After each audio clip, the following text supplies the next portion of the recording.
नमस्कार,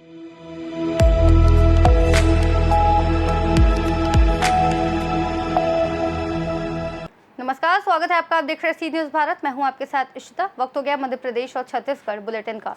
इस बुलेटिन में बात होगी देवास की, जहां केंद्रीय राज्य मंत्री सावित्री ठाकुर ने किलकारी पोषण अभियान के तहत अमलतास अस्पताल में बनाए गए पोषण पुनर्वास केंद्र का निरीक्षण किया। देखिए रिपोर्ट विस्तार से। खबर देवास से है, जहां केंद्रीय राज्य मंत्री सावित्री ठाकुर ने देवास जिले में बच्चों और माताओं के पोषण स्तर को बेहतर बनाने के उद्देश्य से जिला प्रशासन द्वारा चलाए जा रहे किलकारी पोषण अभियान के तहत अमलतास अस्पताल में बनाए गए पोषण पुनर्वास केंद्र का निरीक्षण किया। केंद्रीय राज्य मंत्री सावित्री ठाकुर निरीक्षण के दौरान पोषण पुनर्वास केंद्र में भर्ती बच्चों की मां से चर्चा कर बच्चों के स्वास्थ्य संबंधी जानकारी ली। उन्होंने पोषण पुनर्वास केंद्र के लिए अमलताज अस्पताल में बनी कैंटीन का निरीक्षण किया और भोजन की गुणवत्ता के संबंध में जानकारी ली। इस दौरान विधायक देवास गायत्री राजे पवार, राय सिंह सेंधव, दुर्गेश जायसवाल, धर्मेंद्र सिंह बैस सहित अन्य जनप्रतिनिधि शामिल रहे। मैडम, आप चूँकि आज देवास के अमलतास अस्पताल आए, क्या देखा और क्या क्या कार्यक्रम करे यहाँ पे और क्या आपने एक बड़ी घोषणा की है? आज मैं अमलतास हॉस्पिटल में आई हूँ और यहाँ पर किलकारी एक कार्यक्रम होता है बच्चों का और एक पेड़ माँ के नाम लगाने का। आज पूरे देश में माननीय प्रधानमंत्री नरेंद्र मोदी जी ने जब से ये अभियान छेड़ा है, अभी 5 दिवस को अंतर्राष्ट्रीय पर्यावरण दिवस गया, उससे लगा के 23 तक हम लगातार रोज हमारे कहीं न कहीं पेड़ पौधे लगाए जा रहे। हमारे जीवन के लिए एक बहुत महत्वपूर्ण पहल है जो हमारे देश के लिए हरा भरा रखे। इसके लिए हमारे माननीय प्रधानमंत्री जी हर समय उन्होंने प्रयास किया और सब लोगों के मन में, हर कोई कहीं भी जाता है तो पेड़ लगाते ही हैं। तो एक आह्वान किया और आह्वान की दृष्टि से लोगों में बड़ी जागरूकता आई है उसके प्रति। पेड़ों का संरक्षण करना और उनको बचाना, उनको लगाना, उनको सुरक्षित करना, यह हमारे पूरे देश में यह अभियान चल रहा है। क्योंकि आपने आपके उद्बोधन में बोला कि आज मेरा 1 वर्ष पूर्ण हुआ है। हाँ, 1 वर्ष से जब से मैं हमने सी बॉक्स जो महिलाओं के लेके, जो हमारी महिलाएं होती है जो बहुत सारे कामों में, कभी कभी सरकारी दफ्तरों में भी आप पता नहीं लगा सकते, सरकारी प्राइवेट सेक्टर कोई सा भी सेक्टर हो, आजकल माननीय नरेंद्र मोदी जी ने पूरे देश में एक महिलाओं को सुरक्षा को लेके एक सी बॉक्स करके एक पोर्टल खोला है ताकि महिलाएं अपनी जानकारी उस पर डाउनलोड कर सकती है। तो ये हमारी महिलाओं के लिए बहुत सुरक्षा, एक 1 स्टॉप सेंटर है जो महिलाएं एनी टाइम 24 घंटे कब भी वो कॉल कर सकती है, अभी भी कर सकती है, तो वो एनी टाइम कर सकती है। उनकी सुरक्षा को लेके एक गाड़ी हर जिले को हम दे रखी है। वो हब सेंटर खोला है। हब सेंटर में 8 कर्मचारी होते हैं जो कि जितनी भी योजनाएं को लेके, जो भी योजनाओं को जानकारी लेना हो तो वहाँ मिल जाएगी आपको। और उन महिलाओं को सुरक्षा की दृष्टि से वो 5 दिन वहाँ रह सकती है। वो 5 दिन के बाद उसको 10 दिन रहना है तो हमें डीपीओ होता है, वो देता है वहाँ 10 दिन रहने का परमिशन। उसके बावजूद अगर उसको और समझौता नहीं हुआ, घर में परिवार में झगड़ा हो जाता है, तो क्या है कि झगड़ा होके कहाँ जाएगी बेचारी। कभी कभी किसी का मायके के परिवार नहीं होता, पति ने मार दिया तो कहाँ जाना उसने, तो उसको 5 दिन रखते हैं। 5 दिन के बाद डीपीओ परमिशन देता है। उसके बाद एक नारी एक केतन सेंटर होता है। देवास से सी न्यूज़ संवाददाता भालचंद्र तिवारी की रिपोर्ट। आगे बात होगी दुर्ग की, जहां राष्ट्रीय क्रिश्चियन मोर्चा ने कलेक्टर के द्वारा राष्ट्रपति के नाम ज्ञापन सौंपा। देखिए रिपोर्ट। खबर दुर्ग से है, जहां राष्ट्रीय क्रिश्चियन मोर्चा ने दुर्ग कलेक्ट्रेट पहुंचकर कलेक्टर के द्वारा राष्ट्रपति के नाम ज्ञापन सौंपा है। इस दौरान ईसाई समाज के और अन्य संगठनों के सैकड़ों लोगों ने शामिल होकर इस विरोध प्रदर्शन को अपना समर्थन दिया। राष्ट्रीय क्रिश्चियन मोर्चा के सदस्यों ने एसडीएम हितेश पिस्ता को प्रदेश में हो रहे मसीही समुदाय के ऊपर अत्याचारों को लेकर अपनी पीड़ा व्यक्त की। राष्ट्रपति के नाम ज्ञापन सौंपकर अपना विरोध दर्ज कराया। वहीं एसडीएम ने ज्ञापन में उचित कार्यवाही करने का आश्वासन दिया है।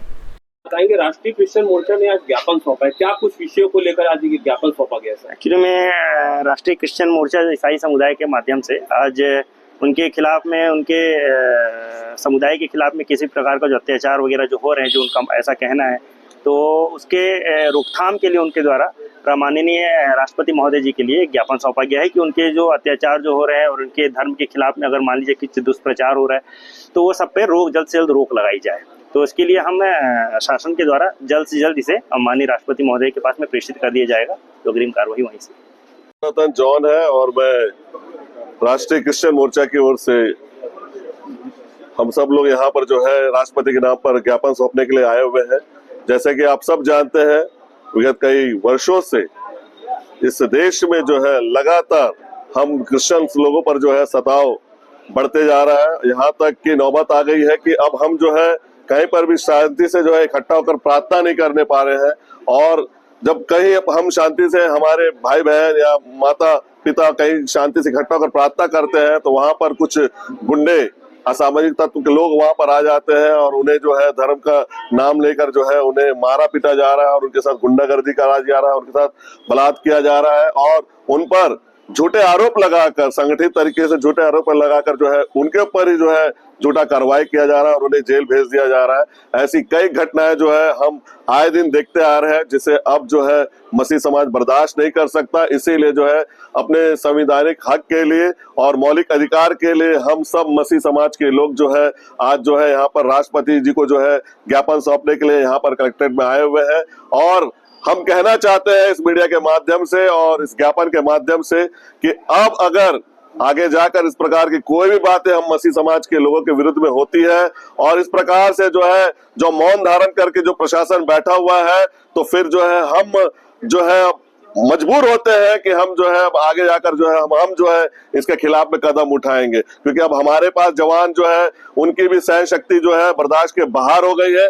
हमारे जवानों के पास भी वही खून है और जो खून ले और वही हाथ पैर है जो उनके पास है और हम भी जवाब देना चाहते हैं, लेकिन हमारा प्रभु यीशु मसीह जो है हमें जो है इस प्रकार की शिक्षा नहीं देता है। वो जो है दुश्मन से भी प्रेम करना सिखाता है और यही परिभाषा को जो है परिभाषित करने के लिए हम सब जो है इस प्रकार से शांति धारण कर कर जो है इस प्रकार से रैली निकाल कर जो है हम लगातार जो है इस प्रयास में है कि कहीं ना कहीं से जो है हमें जो है शांति मिलेगी, कहीं ना कहीं से जो है हमें ऐसे असामाजिक तत्वों से, ऐसे गुंडों से जो है आजादी मिलेगी और कहीं ना कहीं प्रशासन हमारे सुनेगी। लेकिन अब तक इतने ज्ञापन देने के बाद, इतनी रैलियां निकालने के बावजूद भी जो है किसी प्रकार का कोई जो है अच्छा रिजल्ट हमारे लिए नहीं आया है।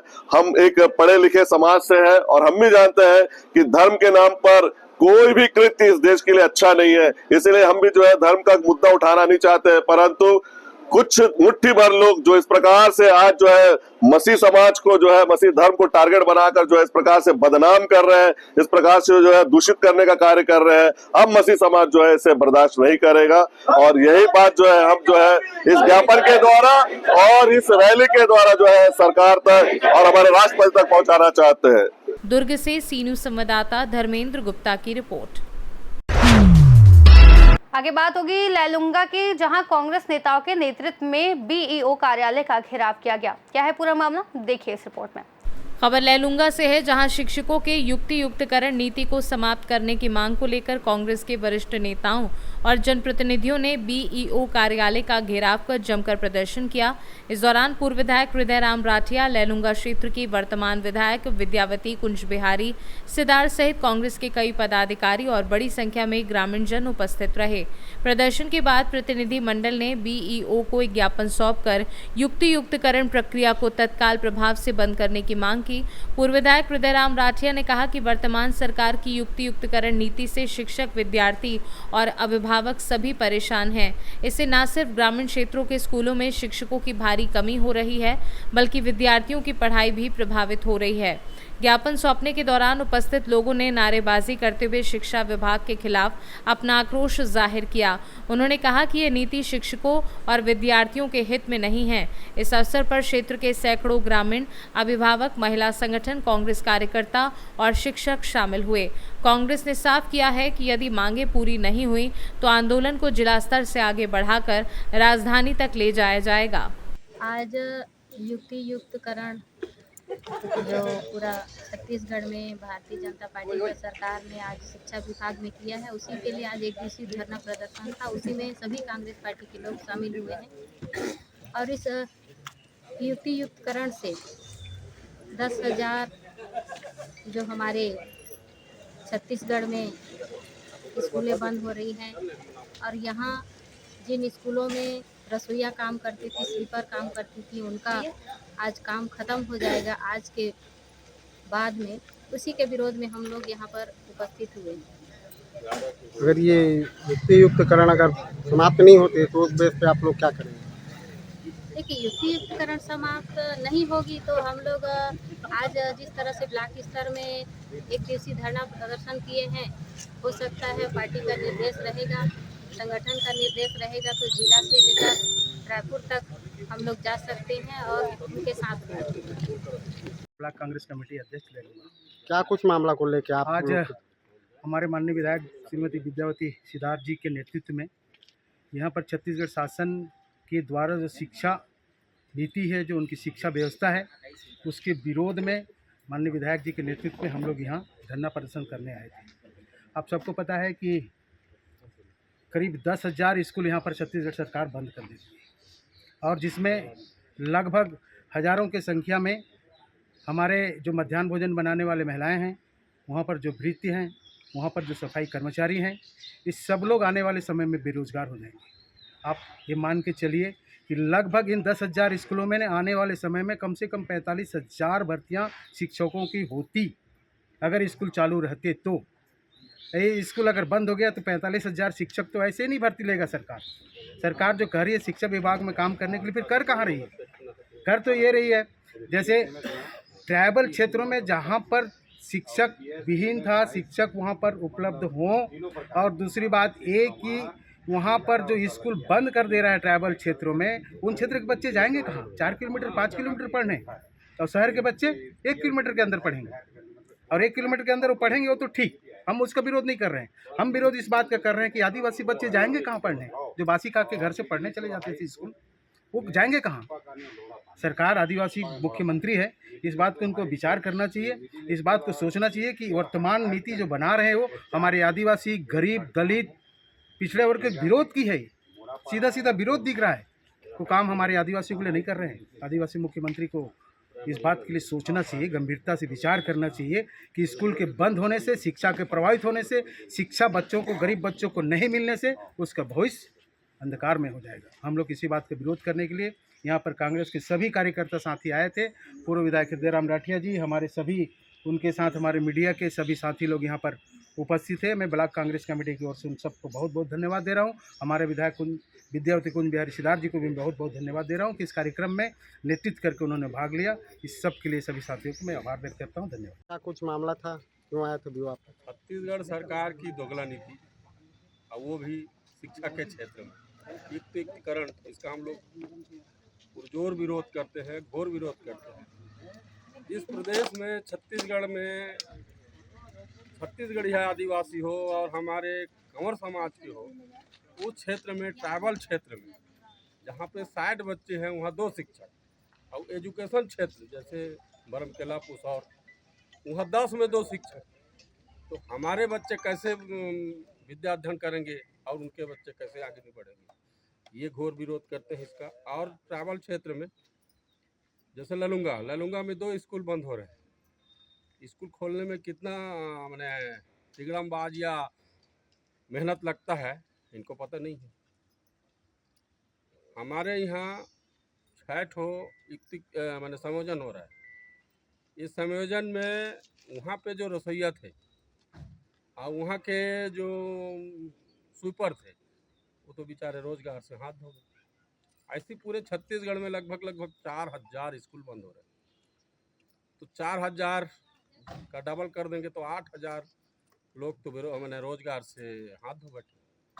इसलिए हम लोग घोर विरोध करते हैं और हम ये चाहते हैं कि जो शिक्षा जैसे पहले चल रही थी वैसे ही यथावत रखी जाए। और मैं इसलिए ज़्यादा विरोध करता हूँ कि हमारे यहाँ पाठशाला तो बंद हो रहा है, मधुशाला घर घर चालू कर रहा है सरकार।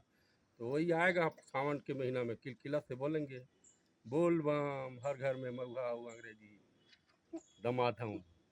इसी की ओर हम लोग आगे बढ़ रहा है, सरकार बढ़ा रहा है, इसीलिए हम लोग इसका विरोध कर रहे हैं। लैलूंगा से सी न्यूज़ संवाददाता सतीश चौहान की रिपोर्ट।